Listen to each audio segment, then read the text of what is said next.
Kinematics of fluid in মোশনের 14 নম্বর টিউটোরিয়ালে ভাই আপনাকে ওয়েলকাম করছি। আমরা গুরুত্বপূর্ণ থিওরি সলভ করব যেটা সর্বশেষ 21 সালে আসছিল।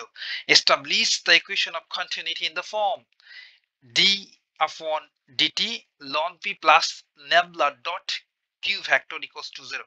এই ফর্মটা আমাদের এস্টাবলিশ করতে বলছেন, কিংবা এভাবে লিখে থাকতে পারে যে ভরের নিত্যতা সূত্রের বর্ণনা দাও এবং ইহার গাণিতিক রূপ এইটা প্রতিষ্ঠা করো।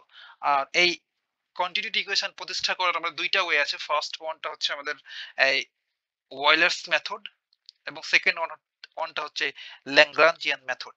বাট আমরা এখন যেটা করব সেটা হচ্ছে অয়লারিয়ানস মেথড। এটাই মূলত আমাদের এক্সামে থাকে। স্টেটমেন্টটা জাস্ট এমন যে ভরের নিত্যতা বা সংরক্ষণশীল সূত্রটা প্রিভিয়াস টিউটোরিয়াল আমরা দেখলাম যে প্রবাহিতে ভরের সৃষ্টি বা ক্ষয় নাই। ভরকে আমরা ধ্বংস কিংবা সৃষ্টি করতে পারি না।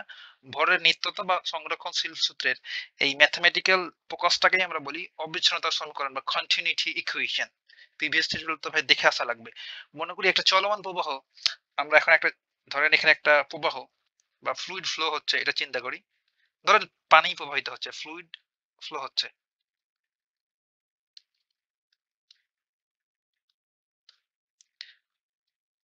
এই প্রবাহিত ফ্লুইডের মধ্যে একটা সারফেসকে আমরা জাস্ট ফিক্সড করে ফেললাম। এটা হচ্ছে আমাদের একটা সারফেস বা তল এস, এবং যতটুকু আয়তন হলো ভেতরে সেটাকে বলছি ক্যাপিটাল ভি, ভলিউম। সেই কথাগুলো এখানে লেখা আছে। মনে করি একটা চলমান প্রবাহে আবদ্ধ তল এস এবং যা ভি আয়তন প্রবাহ ধারণ করে এবং ভি এর অন্তর্গত টি সময়ে প্রবাহের কোন বিন্দু, এই প্রবাহের একটা আমরা পয়েন্ট নিতে পারি। সিম্পলি ধরেন এখানে একটা পয়েন্ট আছে, সেটা বলছি পি। তাহলে পি পয়েন্টের কোঅর্ডিনেটটা কি হবে? এক্স কমা ওয়াই কমা জেড। এখন একটা বিহেভিয়ার চিন্তা করি এই পি পয়েন্টে। ধরেন ডেনসিটি, আর ডেনসিটিটা আমাদের লোকাল চেঞ্জের সাথেও ঘটে এবং কনভেক্টিভ যে চেঞ্জ এক্স ওয়াই জেড এর রেসপেক্টে সেক্ষেত্রেও ঘটে। এক্স ওয়াই জেড কমা টি, এই ভেরিয়েবলের সাপেক্ষে কিন্তু আমাদের এই ডেনসিটিটা চেঞ্জ হয় এক্স ওয়াই জেড এবং টি এর রেসপেক্টে। সেই কথাগুলো মূলত এখানে লেখা আছে। এরপর কোন তলীয় উপাদান ডেল এস, আমরা এই যে একটা সারফেস ফিক্স করে ফেলছি না, তল, এই ফিক্সড সারফেসেরই একটা অংশ নেব যেটার আমরা বলছি ডেল এস। কারণ এই অংশটুকু হচ্ছে আমাদের ডেল এস। এখন এই ডেল এস এর উপর এখন আমরা একটা ইউনিট ভেক্টর ড্র করব এবং এর বহির্মুখী একক অভিলম্ব ভেক্টর বা নরমাল ইউনিট ভেক্টর যেটাকে বলি এন। আমরা যখন ছোটবেলায় ফিজিক্স পড়তাম ভাই এইচএসসি লেভেলে, তখন আমরা লম্ব একক ভেক্টর জাস্ট ইটা দ্বারা প্রকাশ করতাম, ইটা। বাট এখন আমরা নরমালের এন দ্বারা ডিনোট করছি। তাহলে এই পয়েন্টে একটা আমরা নরমাল একক ভেক্টর বা অভিলম্ব একক ভেক্টর ড্র করব। তাহলে এটা হচ্ছে আমাদের এন ক্যাফ। আর আমরা তো জাস্ট দেখছি যে এখানে ফ্লুইড ফ্লো হচ্ছে, তাই না? তাহলে এই ফ্লুইড গুলোর একটা ভেলোসিটি আছে বা বেগ। ধরলাম ভেলোসিটিটা এই নরমাল এন এর সাথে একটা নির্দিষ্ট কোণ করে যাচ্ছে, জাস্ট অ্যাজাম্পশন। তার মানে ভেলোসিটিটা এই পাশে যাচ্ছে এইদিকে, আর ভেলোসিটি আমরা কিউ দ্বারা ডিনোট করি, কিউ ভেক্টর, তাই না?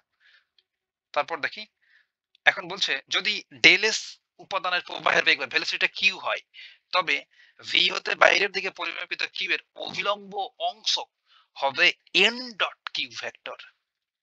এসব কি মিন করছে এসব নিয়ে মূলত আমরা কথাবার্তা বলবো এখন। ধরেন আমাদের কাছে কোন একটা ভেক্টর এ আছে এবং আনাদার ভেক্টর ভি। তাহলে এ আর বি ভেক্টরের ডট গুণনটাকে আমরা কিভাবে প্রকাশ করি? A dot b equals to হলো a v cos theta, sorry, a dot b equals to হচ্ছে এ বি কজ থেটা। এখন দেখেন আমাদের নরমাল ভেক্টরটা ছিল এই বরাবর, লম্ব বরাবর নরমাল ভেক্টর এন ক্যাফ, আর এটার সাথে একটা নির্দিষ্ট অ্যাঙ্গেলে আমাদের ভেলোসিটিটা যাচ্ছে। এখন যদি আমরা এই কিউ ভেক্টরের উপাংশ অর্থাৎ ভেলোসিটির উপাংশ নরমাল বরাবর কত হবে এটা যদি মেজার করতে যাই, আমরা সিম্পলি কিউ এবং এন এর ডট গুণ ফল করে ফেলি তো পেয়ে যাব। তাহলে কিউ ভেক্টর এবং N vector normal vector dot গুণন যদি করি তাহলে পাবো এই যে এখানে ছিল এ ভেক্টর, আর এখানে ভেক্টর সাইন ছাড়া এর অর্থ কি ভাই? এ ভেক্টরের মান আর ভি ভেক্টর আর সাইন ছাড়া বি মানে হচ্ছে বি ভেক্টরের মান। তাহলে কিউ ভেক্টরের মানকে আমরা সিম্পলি কিউ দ্বারা ডিনোট করব। আর এন যেহেতু একটা ইউনিট ভেক্টর বা একক ভেক্টর, সেহেতু এন এর মান কত? এন এর মান হচ্ছে 1। তাহলে 1 এর সাথে 1 করা না একই কথা। আর cos থিটা, তাই না? এখন যদি এই ভেলোসিটিটা এন এর সাথে থিটা ডিগ্রি কোণ উৎপন্ন করে, ধরেন 0 ডিগ্রি কোণ উৎপন্ন করলো, অর্থাৎ এই ভেলোসিটিটা একেবারে লম্ব বরাবরই যাচ্ছে, অর্থাৎ নরমাল যেদিকে ড্র করেছি এক্স্যাক্টলি সেই দিকেই ভেলোসিটি যাচ্ছে, তখন এই নরমাল আর এন এর মধ্যবর্তী কোণ কত হবে? অ্যাঙ্গেলটা হবে থিটা, তো ইকুয়ালস টু 0 ডিগ্রি। তাহলে cos 0 ডিগ্রি বসালে আমরা কি পাবো? 1। তাহলে Q dot N cap equals to পাবো আমরা কিউ, অর্থাৎ সমস্ত ভেলোসিটি ওই ফ্লুইডের নরমাল বরাবর যাচ্ছে। বাট যদি থিটা ইকুয়ালস টু 60 হয়, তখন আমরা জানি cos 60 সমান হাফ, সেক্ষেত্রে এই ভেলোসিটিটা হয়ে যাবে অর্ধেক। Q dot N cap equals to হবে কিউ আপন 2।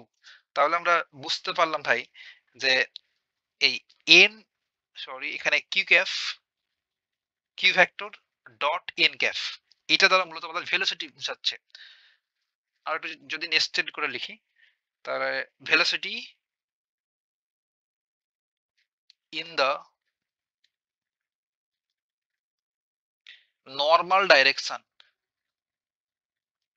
এই নরমাল বরাবর কত ভেলোসিটি কাজ করছে এই কিউ এর, সেটা দ্বারা মিন করছি আমরা, সেটাই মূলত বোঝাচ্ছে এই কিউ ডট এন ক্যাফ দ্বারা। তাহলে এটা একটা ভেলোসিটি, তাই না? একদম তাই, নরমাল ডাইরেকশন, এই কথাটা আপনি মনে রাখতে পারেন, গুরুত্বপূর্ণ কথা। হ্যাঁ, তাহলে এক্স্যাক্টলি এই কথাগুলো এখানে লেখা আছে। যদি ডেল এস উপাদান প্রবাহের বেগ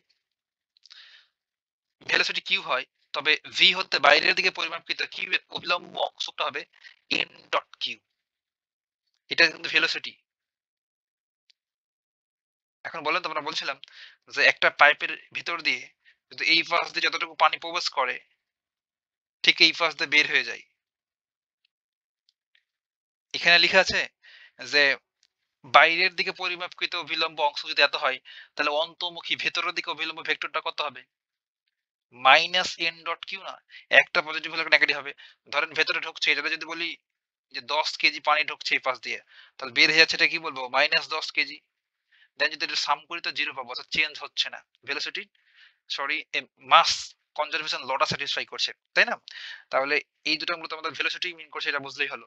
এখন আমরা বাকি কাজটা করতে পারি, বাট তার পূর্বে আমরা এই Q vector dot N cap দ্বারা যে ভেলোসিটি মিন করছে এটা একটু ফিল নিতে পারি। ধরেন কোন একটা পাইপের, এই পাইপের, আমাদের এখানে পাইপ ড্র করা আছে, এই পাইপের এই মুখের আমাদের নরমাল ভেক্টরটা দেওয়া আছে এমন, ডিফাইন করা সেভাবে এন ক্যাফ ইকুয়ালস টু 1 0 0। ধরলাম এক্স অ্যাক্সিস বরাবর শুধুমাত্র কম্পোনেন্টটা আছে, এবং এখানে ভেলোসিটি ফিল্ড ভি, আমরা ভেলোসিটি ফিল্ডকে সিম্পলি কিউ দ্বারা ডিনোট করি। কিউ ইকুয়ালস টু ধরলাম 3 4 0, ভেক্টরটাকে জাস্ট কোঅর্ডিনেট আকারে পজ করলাম। এখন এদের যদি ডট করি, তাহলে এন ডট কিউ সমান কত হবে? 3 into 1 plus 0 into 0 plus 0 into 0। আমরা ডট গুণ সবাই করতে জানি, যা এর সাথে আয়, যে এর সাথে যে, কে এর সাথে কে মাল্টিপ্লাই করি, তাহলে এক্ষেত্রে আমরা সিম্পলি এই ভেলোসিটিটা পাচ্ছি 3 মিটার পার সেকেন্ড। বুঝাতে পারলাম? জাস্ট নিউমেরিক্যাল ব্যাপারটা ফিল করার চেষ্টা করলাম যে এন ডট কিউ দ্বারা যে ভেলোসিটি মিন করছে সেটা। এখন আমরা সামনে বাড়তে পারি। নাও অর এখন ভর অর মাস, ভর সমান আমরা কি জানি ভাই? আমরা জানি formula rho equals to M by V, তাই না? তাহলে এম ইকুয়ালস টু কি হবে? Rho into V. রো হচ্ছে ডেনসিটি আর ভি হচ্ছে ভলিউম বা আয়তন। তাহলে আমরা এখানে এক্স্যাক্টলি এই কথাটাই লিখবো যে ভর ইকুয়ালস ডেনসিটি বা ঘনত্ব ইনটু ভলিউম। আবার ডেনসিটি জায়গায় থাকলো,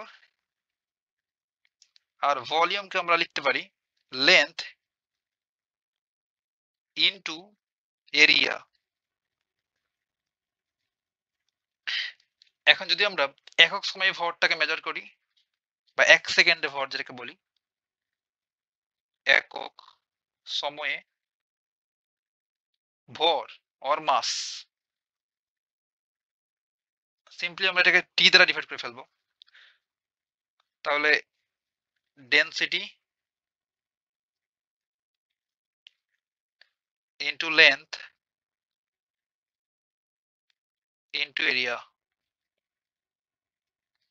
ডিভাইডেড বাই টাইম টি। এখন আমরা এই টিটাকে শুধুমাত্র লেন্থের সাথে নিলাম। এই লেন্থের সাথে টিটাকে যদি নিই, আর আমরা ফর্মুলা জানি ভাই v ইকুয়ালস টু s আপন টি। সরণকে টাইম দ্বারা ডিভাইড করলে আমরা ভেলোসিটি পাই v। তাহলে এই লেন্থ অন কাইন্ড অফ সরণ, তাই না? তাহলে লেন্থকে যখন টাইম দ্বারা ডিভাইড করলাম তখন এই পোর্শনটুকু সমান পেয়ে গেছি আমরা ভেলোসিটি। তাহলে এটাকে সুন্দর করে লিখতে পারি এভাবে যে ডেনসিটি বা ঘনত্ব ইনটু এই লেন্থ আপন টি সমান হচ্ছে ভেলোসিটি বা বেগ ইনটু এরিয়া। এতক্ষণ আমরা জাস্ট ফর্মুলাটাকে ডিরাইভ করলাম বলতে পারেন। এখন একক সময়ে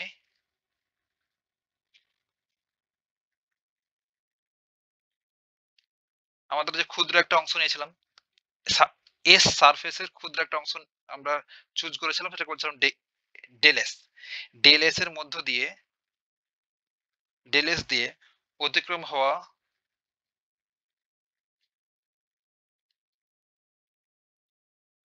প্রবাহের বা ফ্লুইডের ভর, প্রবাহের ভর, ভরটা এই পাশে লিখি, হ্যাঁ ওকে। ভর ইকুয়ালস টু আমরা লিখতে পারবো জাস্ট এই ফর্মুলা, ডেনসিটি ইকুয়ালস টু কত ভাই, সরি ডেনসিটিকে আমরা রো দ্বারা ডিনোট করি, রো। আর ভেলোসিটি আমরা যদি এটা নিই যে অন্তর্মুখী অভিলম্ব বরাবর ভেলোসিটিটা নিই, তাহলে লিখবো minus N N cap dot Q vector. তাহলে সময় লিখবো minus N cap dot Q, এই টোটালটা ভেলোসিটি, এটা দ্বারা ভেলোসিটি মিন করছে আমরা দেখলাম। আর এরিয়াটা কত, এরিয়াটা হচ্ছে আমাদের ডেল এস, অর্থাৎ এই অংশটুকু হচ্ছে আমাদের এরিয়া। আমরা জাস্ট এই ছোট্ট অংশটুকুর জন্য প্রথমে ফর্মুলাটা দাঁড় করালাম। এখন যদি আমরা এই টোটাল এস, এটা তো এস তাই না, এস এর রেসপেক্টে জাস্ট ইন্টিগ্রেশন করে ফেলবো, তবে পুরো সারফেসের এরিয়াটা পেয়ে যাবো।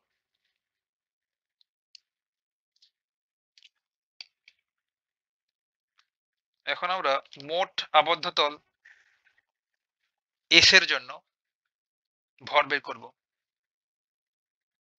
তাহলে এই কথাটা এখানে লিখতে হবে, মোট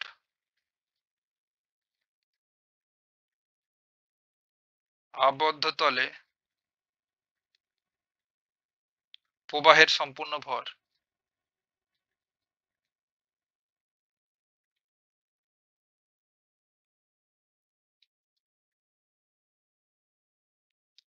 এই পাশ থেকে লিখি, হ্যাঁ এদিকে আমাদের রাফ টাফ করতে হতে পারে, ইকুয়ালস টু জাস্ট ইন্টিগ্রেশন করে ফেলবো।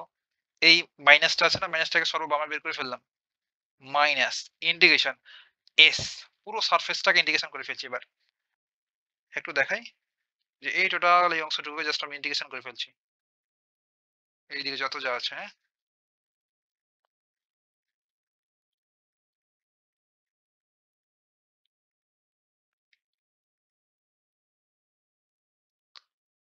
রো, দেন আছে normal vector N Q DS. এখন এটাকে সুন্দর করতে পারি, ইন্টিগ্রেশন ক্লোজ সারফেস এস। এখন আমরা যে নর্মাল ভেক্টর এন আছে না, এটার বাইরে নিয়ে আসলাম, আর ডেনসিটি আর ভেলোসিটি কিউ, ভেলোসিটি ভেক্টর একসাথে রাখলাম, দেন বললাম ডিএস। এটা কেন করলাম ভাই, কারণ এখানে আমরা এখন গস ডাইভারজেন্স থিওরাম ইউজ করব। এখন আপনি যদি বলেন গস ডাইভারজেন্স থিওরাম চিনি না, তবে কিন্তু বিপদ। প্রিভিয়াস টিউটোরিয়ালে আমরা গস ডাইভারজেন্স থিওরাম নিয়ে আদ্যপন্থা ডিসকাস করেছি। আমাদের গস ডাইভারজেন্স থিওরামটা কি ছিল, ফার্স্টে তাও যদি একটু লিখে দিই, ওকে এখানে না লিখে ডাইরেক্ট ওখানে দেখাই, হ্যাঁ এই যে দেখেন আমাদের গস ডাইভারজেন্স থিওরাম, যদি কোনো একটা বদ্ধ আয়তনের ভলিউমের ভেতর কোনো ভেক্টর ক্ষেত্র বা ভেক্টর ক্ষেত্র এফ এর ডাইভারজেন্স থাকে, তাহলে সেই আয়তনের উপর দিয়ে বাইরে প্রবাহিত ফ্লাক্সের সমষ্টি হয় ডাইভারজেন্সের ভলিউমের ইন্টিগ্রালের সমান। তাহলে এখান থেকে দেখেন আমাদের এখানে একটা ভেক্টর ফিল্ড ছিল এফ, আর এটা হচ্ছে নরমাল ভেক্টর। এই দুটো ডট ছিল দেন ডিএস এর সাথে, তাহলে এইটার সময় আমরা এটা লিখতে পারবো। তাহলে এই একই ফিগার কিন্তু এখানে আছে আমাদের এখানে, বাট আমরা এই যে এখানে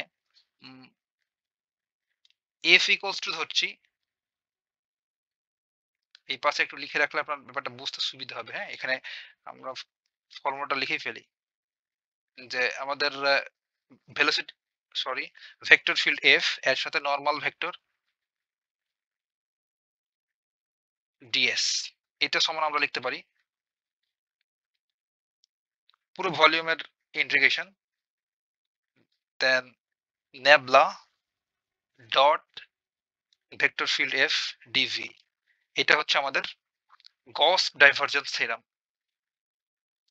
জিডিটি বললাম, হ্যাঁ, গস ডাইভারজেন্স থিওরাম। এক্ষেত্রে এখানে কিভাবে অ্যাপ্লাইটা করছি, আমরা এখানে এই রো আর কিউ, রো হচ্ছে আমাদের ডেনসিটি একটা স্কেলার, আর আমাদের কিউ এটা হচ্ছে ভেলোসিটি, বেগ, বেগ। আমরা জানি কোন একটা স্কেলারের সাথে যেটা ভেক্টর মাল্টিপ্লাই করি ভাই, তাহলে পাই ভেক্টর।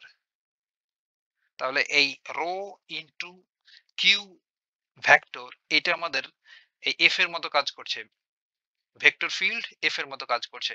তাহলে এটা যদি এফ হয় তাহলে এখানে হচ্ছে এন ক্যাফ, তাহলে এটুক সমান আমরা লিখতে পারবো মাইনাস জায়গায় থাকলো ইন্টিগ্রেশন ভি, এই এন ক্যাপের পরিবর্তে আমরা লিখি নেবলা, আর এফ এর পরিবর্তে এফই থাকে, আর ডিএস এর পরিবর্তে ডিভি। তাহলে দেখেন আমাদের এন ক্যাপের পরিবর্তে আমরা লিখবো নেবলা অপারেটর, এটা বলি ভেক্টর ডিফারেন্সিয়াল অপারেটর, আর rho Q as it is থাকবে, আর ডিএস টা চেঞ্জ হয়ে যাবে ডিভি। আমরা ডাইভারজেন্স থিওরাম ইউজ করলাম গসের, তাই না? একদম তাই। এখন এইটাকে আমরা চাইলে 1 নম্বর ইকুয়েশন দিয়ে রাখতে পারি।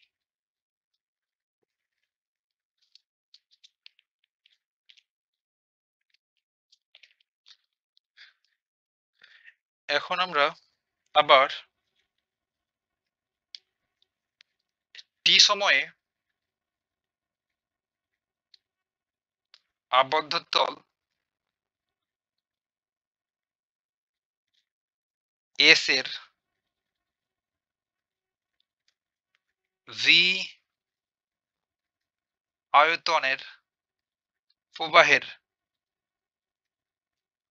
ভর আমরা বের করব। সিম্পলি ইন্টিগ্রেশন করে ফেলবো পুরো আয়তনটাকে, ইন্টিগ্রেশন ভি রো ডিভি। আমরা জানি এই যে M equals to rho into V, তাই না? এই ফর্মুলা জাস্ট এখানে ইউজ করে ফেললাম, অর্থাৎ এই ভি আয়তনের এর ভেতরে যত আমাদের ফ্লুইড থাকবে তার ভরটাকে বের করে ফেললাম, অর্থাৎ বের হয়ে যাচ্ছে আর এর ভিতরে আছে, এই দুটো তো সমান হবে, তাই না? যতটুকু ঢুকবে আর বের হচ্ছে ইকুয়াল তো হতে হবে, 10 কেজি ঢুকলে 10 কেজি বের হতে হবে, তাহলে মাস কনভার্জ, সরি, এই ভরের নিত্যতাটা ঠিক থাকবে, তাই না?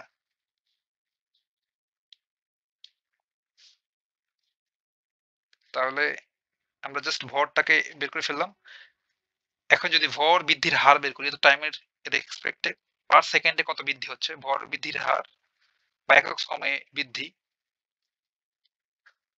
জাস্ট টাইমের এক্সপেক্টেড ডেরিভেটিভ করে ফেলবো, del del t integration V rho DV.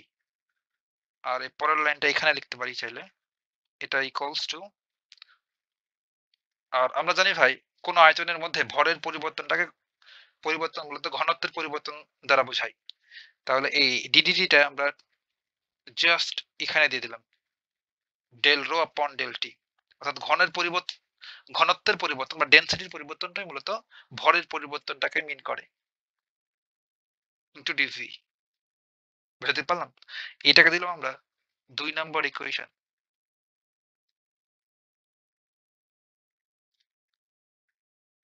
এবার লিখবো আমরা, যেহেতু ভরের নিত্যতা সূত্র, যেহেতু ভর সৃষ্টি বা ধ্বংস হয় না,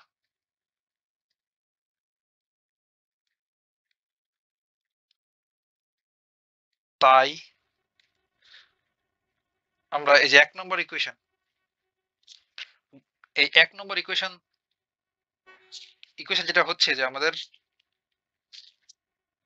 সরি 1 সেকেন্ড, এই 1 নম্বর ইকুয়েশনটা হচ্ছে আমাদের চলে যাওয়া ভর, অর্থাৎ এই পাশ দিয়ে বের হয়ে যাচ্ছে, আমাদের ফিগারটা কোথায়, এই পাশ দিয়ে বের হয়ে যাচ্ছে চলে যাওয়া ভর হচ্ছে আমাদের 1 নম্বর ইকুয়েশনটা। আর ভেতরে ঢুকছে অর্থাৎ ভি আয়তনের মধ্যে অবশিষ্ট আছে সেই ভরটা হচ্ছে এটা। তাহলে বলেন তো, আমরা যখন মাস কনজারভেশন ইউজ করব, যাতে ভর সৃষ্টি বা ধ্বংস হয় না, তাহলে চলে যাওয়া আর আসা কিংবা ওই ভি আয়তনের মধ্যে থাকা দুটো ইকুয়াল হবে না? অবশ্যই ইকুয়াল হবে। সেহেতু 1 এবং 2 নম্বর ইকুয়েশনটাতে আমরা কি লিখতে পারবো? 1 ও 2 হতে আমরা দুটাকে ইকুয়াল লিখবো সিম্পলি। তাহলে integration v del rho upon del টি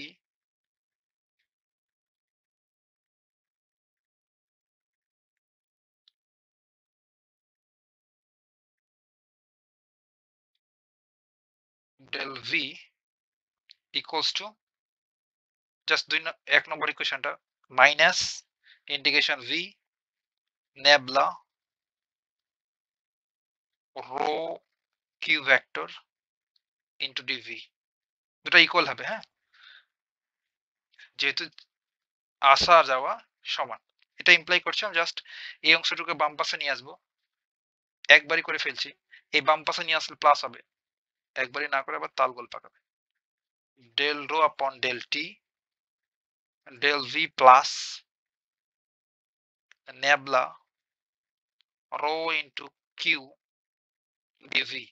আর এই দুইটা থেকে আমরা জাস্ট ইন্টিগ্রেশন ভিটা কমন নিয়ে ফেললাম এবং ডিভিটা তাহলে ভিতরে এইভাবে থাকে, ডেল রো আপন ডেল টি plus nabla rho into Q vector dv, টোটালটার ইন্টিগ্রেশন ইকুয়ালস টু 0। এই পাশে নিয়ে আসছি তো 0 হবে, তো ইকুয়ালস টু ওকে, বুঝতে পারলাম। আর এখানে যে কোনো আরবিটারি এস বা সারফেস এন্ড আরবিটারি ভলিউমের জন্য ইকুয়েশনটা সত্য, সেহেতু আমরা ভেতরে যে অংশটুকু আছে না ভাই, এটুকু সমান 0 লিখে দিতে পারবো। তাহলে এখানে চাইলে কথাটা লেখা যায়, যা এই ইকুয়েশনটা যা সকল আয়তনের ক্ষেত্রে সত্য। মানে ব্যাপারটা বোঝাচ্ছে যে ভাই আমরা এখানে একটা ভলিউম নিয়েছিলাম, তাই না? এখানে একটা ভি ভলিউম নিয়েছিলাম, এস একটা সারফেস নিয়েছিলাম। এখন যদি আমরা এটা না নিয়ে আরো একটা বড় একটা ভলিউম ড্র করি এবং সারফেস ড্র করি, তাহলে এই পুরো পেজটাই, সেক্ষেত্রেও কিন্তু এই ইকুয়েশন কাজ করবে। তাহলে আরবিটারি সারফেস আর ভলিউম যদি নিই, সত্য হচ্ছে, তাহলে ভেতরের অংশটুকু সমান আমরা লিখতে পারবো 0। তাহলে এই ইকুয়েশনটা কি দাঁড়াবে ভাই 0 লিখলে? এটাকে আমরা 3 নম্বর ইকুয়েশন দিতে পারি, এটাকে 3 নম্বর ইকুয়েশন বললাম। এটা হচ্ছে 3 নম্বর ইকুয়েশন। আর যা সকল আয়তনের জন্য সত্য, যখন সকল আয়তনের জন্য সত্য হয়ে যাবে, তখন এই 3 নম্বর ইকুয়েশনকে আমরা মডিফাই করে লিখতে পারবো ভেতরের অংশটুকু সমান 0।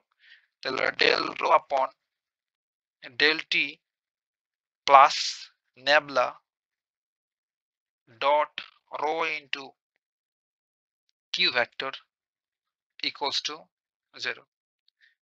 এটাকে আপনি 4 নম্বর ইকুয়েশন দিতে পারেন। এই 4 নম্বর ইকুয়েশনটা কি বলে? কন্টিনিউটি ইকুয়েশন বা অবিচ্ছিন্নতার সমীকরণ। ইহাই অবিচ্ছিন্নতার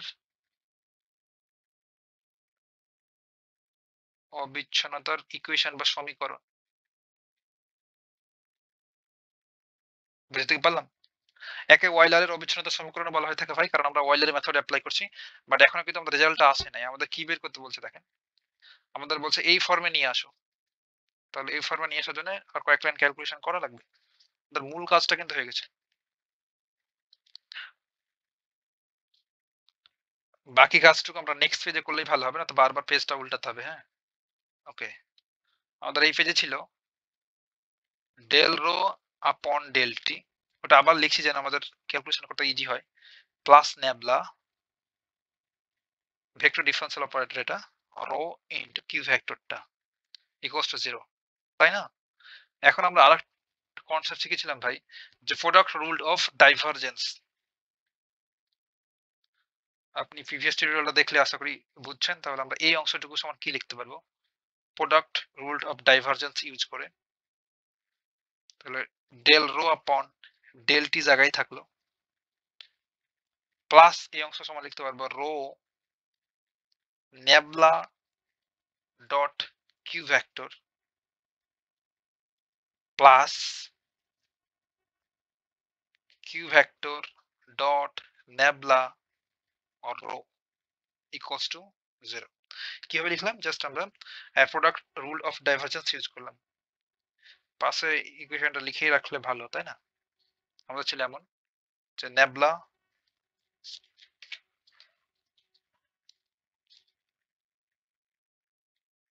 of rho velocity Q equals to, ফর্মুলাটা ছিল এমন যে Q nabla rho plus rho nabla dot Q. দেখেন এটা সামনে লেখা আর পরে লেখা একই জিনিস কিন্তু মিন করে। এটা ছিল আমাদের প্রোডাক্ট রুল, দেখেছিলাম। তাহলে বলছিলাম এটা হচ্ছে লেফট সাইড, এটা হচ্ছে রাইট সাইড, টোটাল অংশটুকু। আর লেফট সাইড সমান রাইট সাইড হয় যেটা আমরা নিউমেরিক্যালি প্রমাণ করতে চাই। হ্যাঁ, এটা জটিল কিছু না। ওকে, এখন আমরা এই অংশটুকু থেকে রো কমন নেব। হ্যাঁ, রো কমন নিলে কি হবে? তাহলে del del T plus nabla Q vector equals to, sorry, into,